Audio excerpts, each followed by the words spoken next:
Hey Trevor, how's it going? Good to see you again. Hey, Erin, what's going on? It's good to see you. I am so excited to be here with you today. I know that we have been chatting about all things podcast since it's sort of still the top of the year, right? And figuring out the direction we are going to take moving forward. It's been 10 episodes now, which I cannot believe. Time has flown, about a year of this podcast. And I'm really excited to share with everyone today kind of what we've been thinking and where we're going next. Yeah, 100%. I think we've had a really diverse range of conversations. I mean, AI, major sports, everything in between. And we've been thinking about what would it be like if we focus a little bit more on more specific topics and trying to understand more, especially about how communities are being built. And we did have some really great community builders on that I think led us to thinking, well, what would it be like if we focus more on that space? And so, yeah, I think, moving forward, we're really interested in speaking with more community builders, people who are achieving impact by bringing people together, whether that's organizations or individuals, people in their local spaces or internationally. I think there's a lot of really great stories that can be told about that organizing and what that looks like and how people can come together. And then, as people will be able to see, we're also doing video, which we hope gives a little bit more engagement and some fun and makes it a bit more personal for folks to follow along. I'm so excited to not switch kind of our focus. We're still very much in the social impact space and representing people and organizations and communities that are all about making a positive impact and doing good and doing fulfilling work as well that benefits the larger community. But I think what you and I have been chatting a lot about, off camera as well, is kind of this need for coming together right now, need for community. We are in some difficult times. And the sense I've gotten is that people are yearning for connection, togetherness, community, breaking down barriers, figuring out how we can be there for one another. And I've been really intrigued by all of the communities that exist in the social impact space that are allowing folks that have, that are like minded, that have a similar desire to make an impact to come together, share resources, connect, collaborate. Truly, as you know, in this space, we can't do it alone. And so I'm really excited to highlight some amazing leaders that are leading the charge in creating diverse communities and networks and membership groups, kind of all of the above, which enable people to find their new friends and people that we all have our own perspectives on things, but I think that kind of common denominator amongst these groups is that everybody wants to make an impact somehow, whether it be through their day job, whether it be in their personal life, or all of the above. And so I'm excited to get those conversations going and taking a little bit more of a focused approach to the podcast. I've absolutely loved the conversations we've had with diverse leaders across all aspects of impact, as you stated, from ESG to sustainability to these communities, to AI and tech and kind of the future of the space and everything in between, sports. But I think it will be exciting as well to have a little bit more of a deep dive into one specific area of the impact sphere that I know so many people are interested in or looking to get involved in. Yeah, 100%. I mean, it's challenging times, as you say, right? I mean, on the one hand, we have all these crises, in the world that are taking up a lot of attention as they should be, and yet at the same time, we have such distrust in institutions and one another, and that those things, we can't solve the problems if both of those things are true. And so we have to, if we're going to solve those problems, we have to rebuild trust, which is about bringing people together, common Mhm. understanding, problem solving, common values, right? And so I'm really curious about how people that are not being acknowledged for that work, or the inspiring communities that have formed or that are keeping each other afloat and through these times, they have some great stories to tell and can hopefully be models for others to be able to take forward in their own work as building community. I think is going to be a solution that a lot of people are looking toward for themselves. Yeah, absolutely. And I'm curious, Trevor, not to put you on the spot, but I feel like community can look differently for different people. We can Mhm. all kind of define it in different ways. And I'm curious what community looks like to you or feels like to you, or are there any communities that you find yourself a part of, whether it's I know you love hockey or the social impact communities that I know you're leading throughout Canada, whether it's personal or professional. I'd love to hear kind of like what comes up for you when you think of this idea of community. Yeah, like there's a lot of different aspects to my life where like I have different communities for different things, like yes, for sports and like exercise and like personal Yeah. accountability and having like mentors. And then yeah, like working in, community investment and social impact, working with these social impact professionals, across Canada and helping to organize events and helping to partner on bringing companies together to make better community investments that are putting more dollars in the hands of grassroots organizations. That's a big passion of mine as well. But I think communities can be really organic too. Like I've met a lot of really great friends and people in my life who aren't connected to any of those things, and Mm. yeah, we get along, and I think that diversity is really important. So I think community is ultimately people. The people you surround yourself with. Sometimes it's a really highly organized groups that we can volunteer for and have a lot of structure around, and sometimes it's really informal. And so I think it's just about the kinds of relationships we have and the diversity of those relationships ultimately for what we care about and what we're interested in. Yeah, absolutely. Yeah, that's so well said.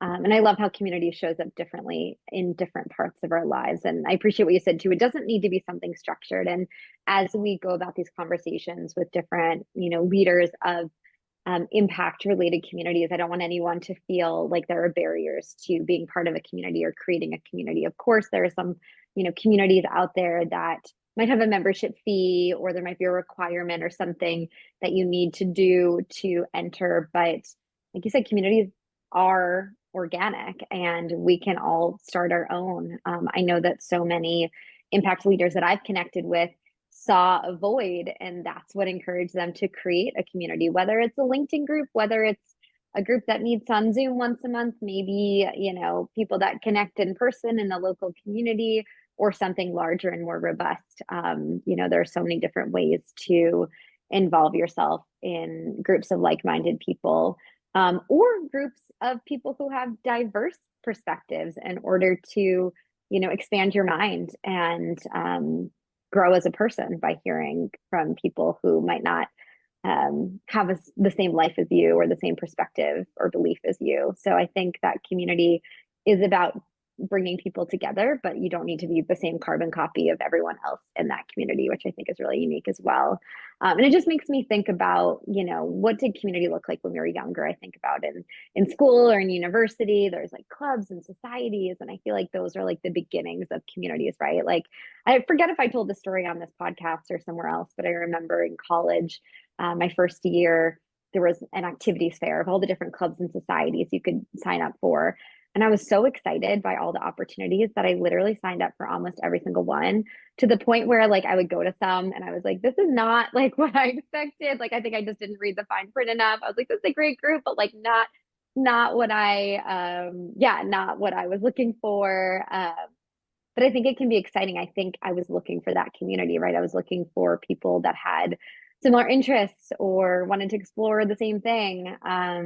And I think that's not just part of childhood. We as adults might not have like formalized clubs or societies to be a part of, but we're all yearning for connection and community.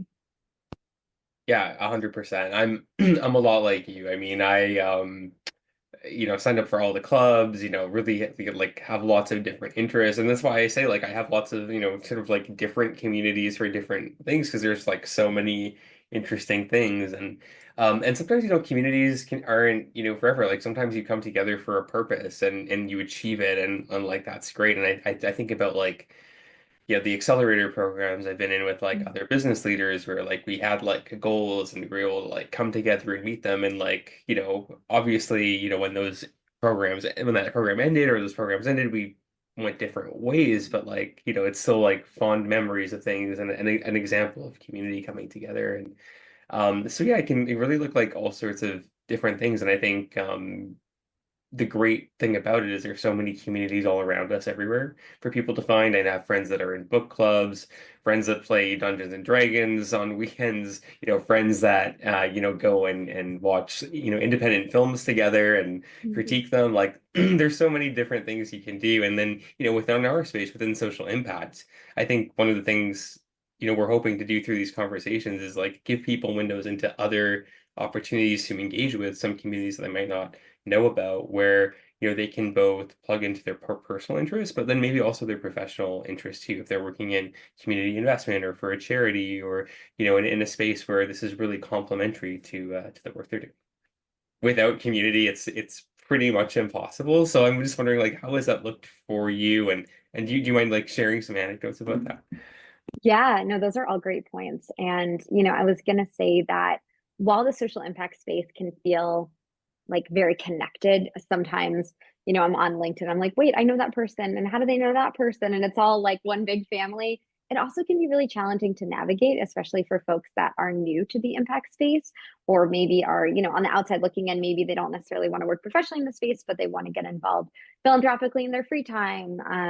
And so I feel like these communities help to break down some of those barriers or points of confusion or yeah, just create more opportunity for people to find their way in and to navigate a robust space that is ever changing, as we know. I feel like one day you know what's going on impact wise, the next morning you wake up and you kind of see what's happening today, and it might be shifting and evolving. I think we're also at a time of so much innovation and change. And so, and of course, lots of things are happening ESG, DEI related now too. So having community, being part of a community can help to distill some of the information and keep you kind of up to speed. But I love your question. I was thinking of two groups that came about kind of organically. So there's this one group of women that I've been a part of for many years. We called ourselves Women on Purpose. It's a group of about five of us. It's been a little bit since we've met. We need to reconnect, but for a while there, we were meeting almost monthly. At first in person in New York, and then we all kind of dispersed during COVID years, and now virtually. And we all are in the impact sphere, but across the board in very different areas. And we would join these calls and really just kind of share what was on our mind, on our hearts, and get encouragement, get feedback, thought partnership, whether it is something very tangibly like impact related, like I can't figure out this thing, or how do I accomplish this, this task, or like I'm having this difficult situation at work. I would love some, confidential feedback on how to navigate that, or how do I get to the next level of my career. And we all really bonded over our, desire to make an impact through our work, but again, approaching it from different angles and perspectives. And then there's another group I was a part of. We named ourselves the LinkedIn Cheer Squad. So we would all really support. So we were all business owners, small business owners. I believe we're all solopreneurs, and the idea was that we would cheer each other on with our LinkedIn posting. We are all looking to create more content and, really take our business to the next level via LinkedIn. So we would connect every few months or so, get ideas about how do you do this on LinkedIn? How do you get more, engaged followers? How do I spread the word about this, LinkedIn Live or this event I'm hosting or my newsletter? Get feedback on posts that we were writing. And that was also a great space to get that thought partnership so that we could ensure we were showing up, authentically on LinkedIn, that we were, as creative as could be, that we were true to our brand and our business, and that we were cheering each other on with our posts, really engaging with everyone else's content. So those are just two that come to mind. There are plenty of communities I've been fortunate to be a part of throughout my career and, more recently with my own business. So, really grateful for community. I definitely would not be able to do this without it. So, that's also why I'm personally super excited to move our podcast in this direction so that we can highlight some awesome communities out there that our listeners can learn about and, potentially join or be inspired by. Maybe they want to start their own sort of thing. So yeah, I think it should be some really, really great content coming up. Oh, exactly. I'm so excited about some of the guests we've been chatting about, having on, and the conversations that are ahead with all of the people that have, yeah, formed communities that are in all sorts of different stages. Ones that are more mature, again, structured, ones that are more informal. And I think that that can speak to, whatever project or problem you're trying to solve. There's lots of different ways to bring people together, and I'm really excited about sharing some of that with the listeners as we engage. Yeah, absolutely. Well, with that, I feel like we could go on and on about our appreciation for community and just the importance of it. But unless you have anything else to share, Trevor, Not today. No, I'm okay. all out of thoughts. Yeah. All right. I think we will leave it there. We'll leave it to the experts in community building who will have on upcoming very soon. We thank all of our listeners for the support and encouragement as we get our podcast going. We are so grateful for all the listens. We're always open to feedback, and really just excited to be continuing on this journey with you, Trevor, and to share some awesome community leaders with our listeners. So stay tuned and we look forward to the journey to come.